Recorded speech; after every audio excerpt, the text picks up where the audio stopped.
What if I told you that food doesn't actually taste the way you think it does? That before a single bite touches your tongue, your brain has already decided whether you'll like it, how sweet it is, and even how your body will react to it. In fact, your tongue is mostly just confirming a decision your brain already made.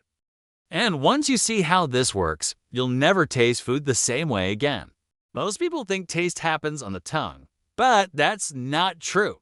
Your tongue can only detect 5 basic things: sweet, salty, sour, bitter, and umami. Everything else chocolate, strawberry. Coffee, barbecue is created in your brain. Here's the mind-blowing part. Your brain doesn't wait for information. It predicts what food will taste like based on what it sees, smells, and expects. Then, when you finally eat it, your tongue just checks whether the prediction was right. Scientists call this predictive processing. Your brain is basically saying, I think this will taste like this. Now confirm it. That's why. Our expectations can change flavor so dramatically. In one famous experiment, people were given the exact same wine, but half of them were told it was cheap. The other half were told it was expensive. The result, the expensive wine was rated as smoother, richer, and just plain better tasting. But brain scans showed something even more shocking. The pleasure centers of the brain actually lit up more for the expensive wine, even though the liquid in the glass was identical. Nothing changed in the wine, only the story did. Their brains tasted the price tag.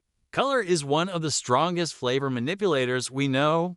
In multiple studies, scientists gave people clear drinks with no flavor, but dyed them different colors. The yellow drinks were described as lemony, the red drinks as sweet or berry-flavored, and the green drinks were called sour or lime-like. Same liquid, different colors, different flavors. According to the brain, it gets even more shocking when white wine is dyed red. Even experienced wine tasters begin describing it using red wine language. They'll say it's tannic, fruity, or bold. Their tongues didn't fail. Their brains simply rewrote reality. Now, let's talk about something no one expects: sound. Crunchy foods taste fresher because your brain associates loud, sharp sounds with freshness. In experiments, when the crunch sound of potato chips is amplified, people rate them as fresher and better, even when the chips are stale.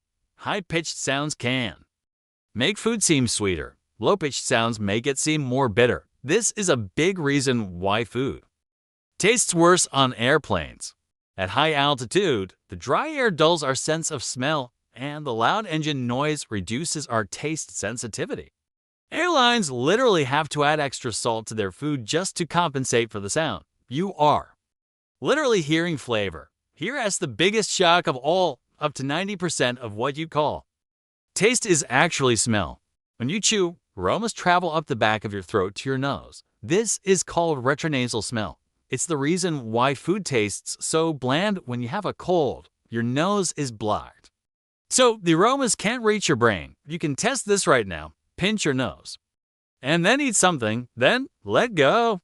Suddenly, all the flavor appears. Your tongue didn't change. Your brain just got its information back. Now it gets even stranger. Your body starts reacting to food before you even eat it.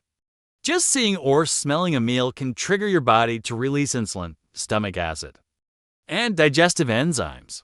This is called the cephalic phase response. Your body is preparing for calories that haven't even arrived yet. Even artificial sweeteners can trigger this response in some people. Despite having 0 calories, your body isn't reacting to food. It's reacting to the expectation of food. Finally, there's one ingredient that never appears on any nutrition label: memory. Foods that are tied to your childhood, holidays, or comfort activate the emotional centers of your brain. That's why a simple dish can feel better than gourmet. You're not just tasting chemicals.